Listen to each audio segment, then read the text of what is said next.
दोस्तों जय माता दी। आज हम बात करने वाले हैं 11वें नक्षत्र पूर्वा फाल्गुनी की। सर्वतोभद्र नक्षत्र फल कथन सीरीज में हम जुलाई से दिसंबर तक का फल कथन करने वाले हैं। और ये जो सर्वतोभद्र चक्र है इसे त्रिलोक दीपक कहा जाता है और इसका उल्लेख बहुत डिटेल से भद्र मार्तंड में प्राप्त होता है और ऐसा माना जाता है और व्यवहारिक रूप से अनुभव में भी है कि सर्वतोभद्र चक्र का फल कथन मोर देन 90% सत्य होता है और व्यापार में भी इसका बहुत बड़ा उपयोग है। और जितने भी बड़े बड़े व्यापारी हैं जिनके नाम आप जानते हैं वो सर्वतोभद्र चक्र से ही अपने व्यापारिक निर्णय लेते हैं। और सबसे ज़्यादा इसका उपयोग विदेशों में किया जाता है। जब मुझे सर्वतोभद्र चक्र को समझना था तो मुझे हिंदुस्तान की किताबें कम मिली, विदेशों में इसकी किताबें ज़्यादा मिली। इसलिए मैं इसकी क्लास शुरू करने वाला हूँ 2 अगस्त से, जिसमें सबसे पहले ग्रहों के बारे में पूरा डिटेल बताऊँगा, फिर नक्षत्रों का पूरा डिटेल होगा, फिर सर्वतोभद्र चक्र हम समझेंगे, सर्वतोभद्र चक्र का व्यापारिक उपयोग क्या होगा वो हम समझेंगे। और यहाँ पे जो हम एक और महत्वपूर्ण चीज समझने वाले हैं वो नवतारा चक्र और कोटा चक्र। आप जल्दी से जल्दी रजिस्टर्ड हो जाए ताकि एक दुर्लभ विधा आप समझ पाएं, अपने लिए भी और दूसरों के लिए भी इसका उपयोग कर पाएं। तो पूर्वा फाल्गुनी नक्षत्र, ये जो मैंने सर्वतोभद्र 81 खानों की कुंडली होती है इसमें कौन कौन से ग्रह किस किस नक्षत्रों में है ये लिखे हैं। और ये 10 तारीख का सर्वतोभद्र चक्र है और हम बात करेंगे पूरे आधे साल की यानी दिसंबर तक की। तो पूर्वा फाल्गुनी नक्षत्र है और इस नक्षत्र में मंगल बैठा हुआ है। सबसे ज्यादा किसी नक्षत्र में यदि कोई रुकता है तो वो है शनि महाराज। तो सबसे पहले हम देखें कि हमारे पंचकों में शनि महाराज किसे वेध रहे हैं। पंचक का मतलब होता है नक्षत्र, अक्षर, स्वर, तिथि और राशि। परंतु आप बोलोगे कि 1 2 3 4 5 6 7 8 लिख दिए, 5 की जगह देखिए अलग अलग चरणों का है। फर्स्ट चरण में माना माता मुंह, बाकी 3 चरणों में टा टी टू आते हैं। तो अलग अलग चरणों में थोड़ी सी अलग अलग व्यवस्था हुई है, इसलिए ये पंचक बढ़ गए हैं। तो सबसे पहले शनि महाराज का देखते हैं।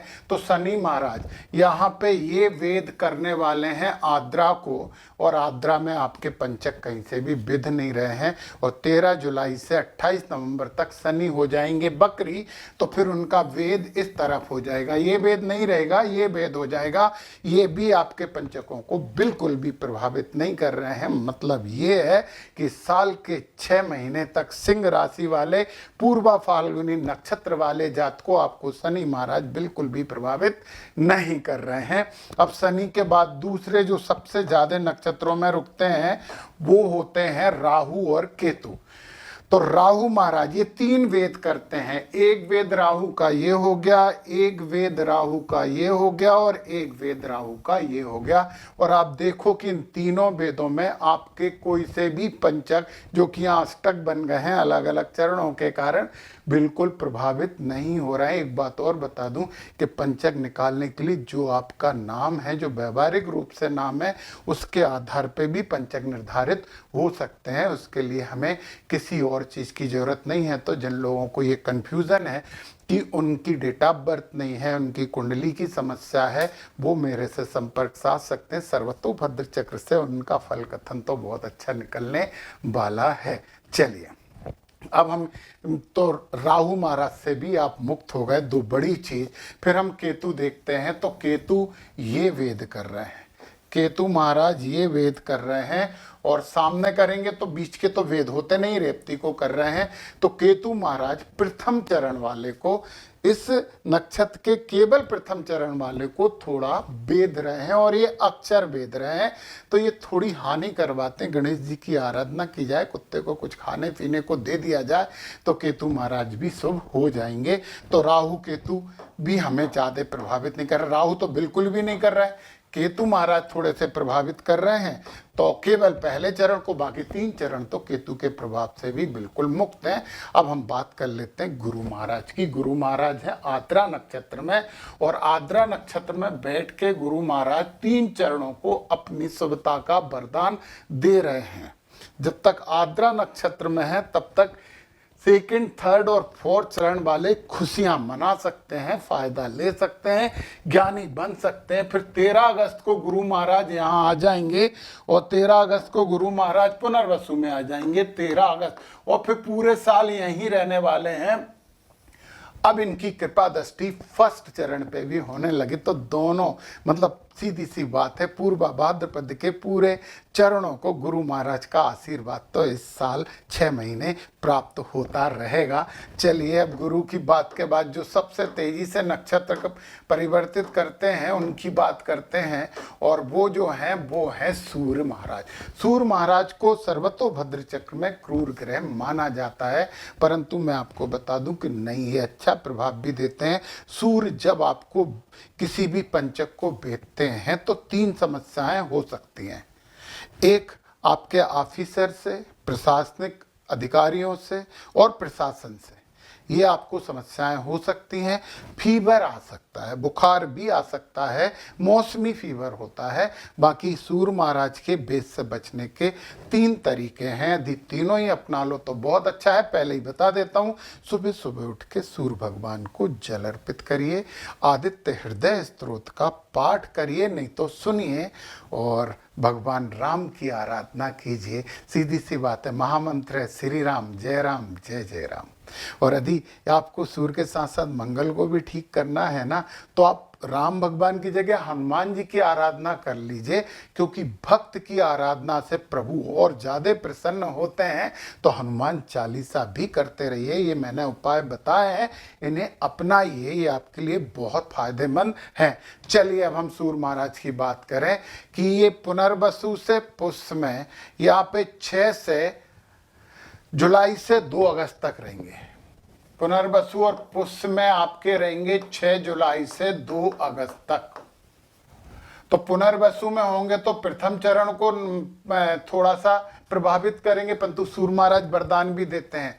और जब पुष्य में होंगे तो आपके नक्षत्र को प्रभावित करेंगे। तो ये 2 प्रभाव हैं, परंतु आप रेमेडी कर रहे हैं तो इन दोनों प्रभावों से आप बच गए। तो आप 2 अगस्त तक की बात हमने कर ली है। अभी आप बीच में देखना, जो खाली जगह है ना, वो आपके लिए सूर्य महाराज पक्ष की सूर्य महाराज है, क्योंकि यदि ये आपको प्रभावित नहीं कर रहे हैं, आपको वेद नहीं कर रहे हैं, तो आपके लिए अच्छे ही हैं, शुभ हैं, ये बात ध्यान में रखिए। फिर यहाँ पे मघा, पूर्वा फाल्गुनी और उत्तरा फाल्गुनी और हस्त। मघा, पूर्वा फाल्गुनी, उत्तरा फाल्गुनी और हस्त, और चित्रा में भी और हस्त के बाद चित्रा में भी, ये पूरा एक दौर चलेगा। अश्लेषा में सूर्य भगवान जब तक रहेंगे जब तक आपके लिए अच्छे हैं। तो मघा में 17 अगस्त से आएंगे और हस्त में 9 अक्टूबर तक रहेंगे। तो 17 अगस्त से 9 अक्टूबर ये जो सूर्य महाराज मघा में रहेंगे तो ये पूरे वेद कर रहे हैं। पूर्वा फाल्गुनी में तो नक्षत्रीय, ये भी वेद कर रहे हैं। उत्तरा फाल्गुनी में यदि आप रहे तो माँ को वेद कर रहे हैं, क्योंकि सूर्य भगवान तो तीनों दिशा में वेद करते हैं ना, ऐसे ऐसे ऐसे। हाँ, इधर सम्मुख वेद में बीच की चीजों को वेदित नहीं माना जाता है, ये बात आप याद रखिए। चित्रा में है तो आपकी राशि को वेद कर रहे हैं। फिर जब स्वाति में आ जाएंगे तो सूर्य भगवान आपके लिए अच्छे हो गए। फिर विशाखा में आएंगे 6 नवंबर से। अब आप देखिए जरा, 9 अक्टूबर से 6 नवंबर तक आपको सूर्य भगवान सुफल देने वाले हैं। और विशाखा के बाद अनुराधा में भी सीधे सीधे आएंगे, तो ये 2 दिसंबर तक हो जाएंगे। यहां से यहां तक 6 नवंबर से 2 दिसंबर तक। विशाखा में ये बगल का वेद होता है, कोने वाले स्वर होते हैं ना, तो बगल से वेद होता है। तो यहाँ पे वेद कर रहे हैं और इधर भी ये प्रथम चरण को वेदित कर रहे हैं। तो केवल प्रथम चरण को विशाखा में वेदित करेंगे। अनुराधा में यदि आ गए तो अनुराधा में आ गए तो देखो 3 चरणों को यहाँ पे वेदित कर रहे हैं। इसके अलावा जो बचा हुआ समय है ना, वहां पे सूर्य भगवान आपके लिए शुभ हैं और अच्छे फल लेकर आए हैं। तो चलिए अब हम मंगल महाराज की बात कर लेते हैं, क्योंकि अभी तक जो पिछले नक्षत्रों की हम बात कर रहे थे तो उसमें मंगल का प्रभाव नहीं आ रहा था, परंतु अब मंगल का प्रभाव है। तो पूर्वा फाल्गुनी में मंगल जो है ना वो रहेंगे 23 जुलाई तक। 23 जुलाई को ये पूर्वा फाल्गुनी में रह के एक ही दिशा में भेद करते हैं मंगल। जब सीधे चलते हैं, बकरी होंगे तो ऊपर करेंगे। 3 चरणों को प्रभावित कर रहे हैं। जय हनुमान ज्ञान गुण सागर, जय कपीस तीन लोक उजागर। लाल कपड़े पहनिए, सिंह राशि वाले हो और सूर्य भगवान की आराधना आप कर ही रहे हो, हनुमान चालीसा भी करिए। इतनी ही चीजें हैं जो आपको फायदा देने वाली। गणेश जी की तो हमें करना ही पड़ता है, कोई सी भी पूजन करेंगे प्रथम पूज तो गणेश होते ही है ना। तो मंगल महाराज यहाँ पे 23 जुलाई तक आपको प्रभावित कर रहे हैं। 23 जुलाई के बाद फिर ये हस्त में आएंगे 14 अगस्त को। हस्त 14 अगस्त, हस्त में 14 अगस्त को आएंगे और फिर 14 अगस्त से हस्त में ये रहने वाले हैं 3 सितंबर तक। 3 सितंबर तक। तो यहाँ पे ये हस्त में आके आपके ये बाला वेद कर रहे हैं, आपके स्वर को वेद कर रहे हैं। और जब स्वर को वेद करते हैं तो थोड़ी बहुत बीमारी आने की संभावना रहती है, परंतु आप हनुमान जी का चालीसा तो कर ही रहे हैं, है ना। लाल वस्त्र दान कीजिए, बहुत अच्छा होगा, बुखार ही नहीं आएगा। फिर इसके बाद मंगल आ रहे हैं। हस्त की बात हो गई। अब विशाखा में, विशाखा में आएंगे तो फर्स्ट चरण को करेंगे। विशाखा में ये आ रहा है 13 अक्टूबर से 1 नवंबर।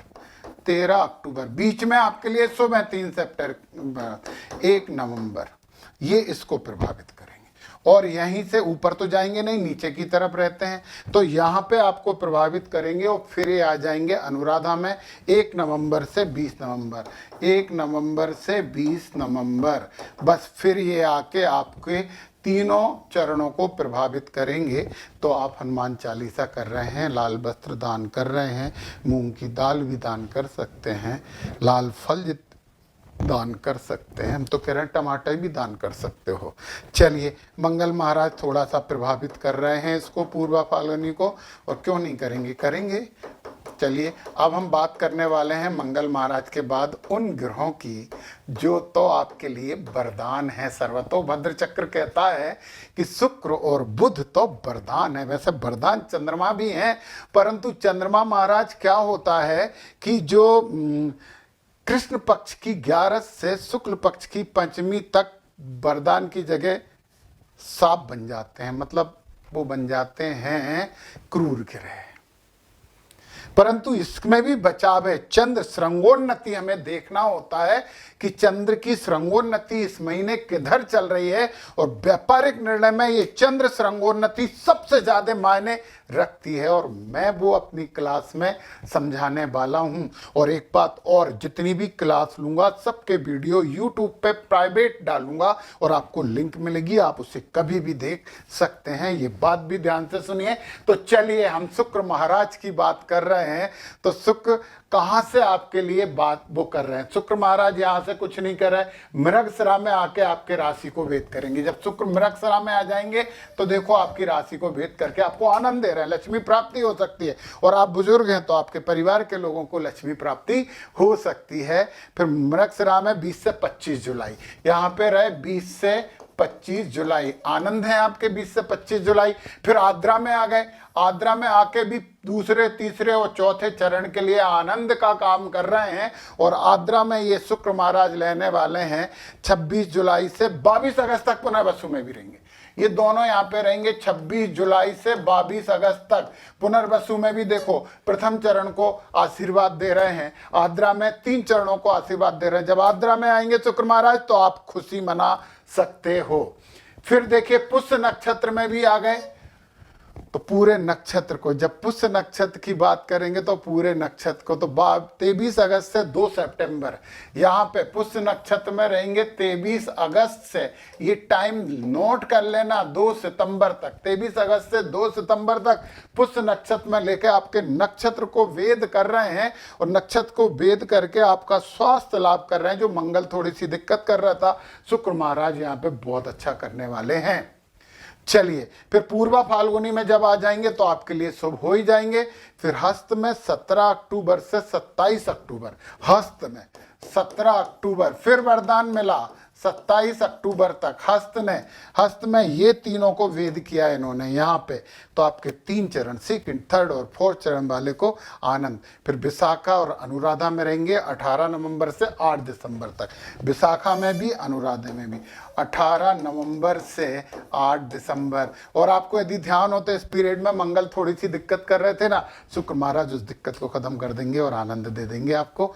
बहुत विशेष चीज है ये कुंडली, मजाक नहीं है। त्रिलोक के दीपक है, पूरे त्रिलोक को रोशन करने वाला ये चक्र है। तो यहाँ पे भी आपको आनंद मिलेगा। देखिए यहाँ से ये 3 चरणों को विशाखा में को भी कर रहे हैं, तो फर्स्ट चरण को तो शुक्र महाराज इस दौर में आपको बहुत फायदा देने वाले। तो आपके लिए सबसे अच्छे ग्रह कौन हो गए? भी शुक्र हो गए, गुरु हो गए, राहु और शनि आपको प्रभावित नहीं कर रहे। तो करिए ना प्रोग्रेस, करिए मेहनत। कर्मण्येवाधिकारस्ते, ईश्वर का वरदान आपके कर्मों से आपको मिल पाता है। यदि कर्म नहीं करेंगे तो ईश्वर का वरदान आपको नहीं मिलेगा और आप कुछ अच्छा नहीं कर पाएंगे। आप ये सोचें कि कुंडली में है तो हमें ये मिलेगा ही, तो पैदा हो गए आप कुंडली की वजह से उस घर में, जिस घर में आप हो, है ना। फिर तो आपको कर्म तो करने ही पड़ेंगे ना, बहुत जरूरी है, क्योंकि बिना कर्म के कुछ नहीं। शनि खराब, कर्म नहीं करेंगे, मंगल खराब, सूर्य खराब, सब आपको श्राप देना शुरू कर देते हैं। और जब नकारात्मकता की बात करते हैं तो शुक्र खराब, बुध खराब, पूरे के पूरे 9 ग्रह खराब कर लेते हैं। राहु केतु तो वैसे ही भ्रम देते हैं। तो नकारात्मकता मतलब राहु जो नकारात्मक है, नेगेटिव अप्रोच रखते हैं, सब कमी देखते हैं, केवल कमी दिखती है, हर कुछ बातें करते हैं, वो राहु प्रमुख व्यक्ति है। उन पे पूरे शरीर पे राहु ने अपना प्रभाव जमा के रखा हुआ है। नहीं तो दुनिया में कोई भी चीज ऐसी नहीं है जिसमें कुछ अच्छाई ना हो, परंतु आप बुराई देख रहे हैं तो फिर समस्या है। चलिए हम बुध महाराज की बात कर लेते हैं। और हमने क्या बोला कि बुध महाराज भी आपके लिए आशीर्वाद हैं। तो बुध आपको कैसे आशीर्वाद दे रहे हैं? देखो अश्लेषा में है तो बुध कुछ नहीं कर रहे हैं। अश्लेषा के बाद फिर बुध महाराज जो होगा मघा में आएंगे 30 अगस्त से 5 सितंबर, 30 अगस्त से 5 सितंबर, ये टाइम नोट कर लीजिए। 30 अगस्त से 5 सितंबर। ये देखिए आप जरा, ये देखिए आप, फर्स्ट को भी, सिंह को भी और इसको भी आनंद ही आनंद है। आपके पहले चरण वाले तो लॉटरी खुल गई आपकी, लेना मत। कोई भी ग्रह हमें ये अलाउ नहीं करता, राहु को छोड़ के, कि लॉटरी सट्टा जुआ आप करिए। यदि आप ये कर रहे हो तो राहु का प्रभाव आपके ऊपर पक्का है। फिर देखिए मघा में ये फायदा हो गया आपको एक अच्छा। फिर मघा के बाद पूर्वा फाल्गुनी में 6 सितंबर से 17 सितंबर। पूर्वा फाल्गुनी में कहाँ रहेंगे? 6 सितंबर से 17 सितंबर तक। यहाँ तो खुद ही नक्षत्र में है और ये वेद कर रहे हैं तो आनंद ही आनंद है। पूर्वा फाल्गुनी के बाद हस्त में आ जाएंगे 21 सितंबर से 28 सितंबर। हस्त में 21 सितंबर से 28 सितंबर। हस्त में आके देखिए 3 चरणों के लिए आनंद ही आनंद कर रहे हैं। और फिर हस्त के बाद फिर विशाखा में 16 अक्टूबर से 26 अक्टूबर। यहाँ पे हो जाएंगे 16 अक्टूबर से 26 अक्टूबर। तो ई को प्रथम चरण के लिए आनंद दे रहे हैं। तो ये है बुध महाराज की कृपा आपके ऊपर। परंतु एक बात और ध्यान रखें, यदि बुध किसी क्रूर ग्रह के साथ बैठ जाता है तो बुध भी क्रूर हो जाता है। तो ये ध्यान देना जरूरी है कि कहीं वो शनि महाराज तो बहुत दूर है, अभी तो वहाँ तो हो ही नहीं सकता। इसलिए 6 महीने तो आप बात ही मत सुनो, टेंशन खत्म करो। तो जुट जाइए अपने कर्म में और अच्छा बना लीजिए ये साल का सेकंड हाफ। सिंह राशि वालों, जय माता दी।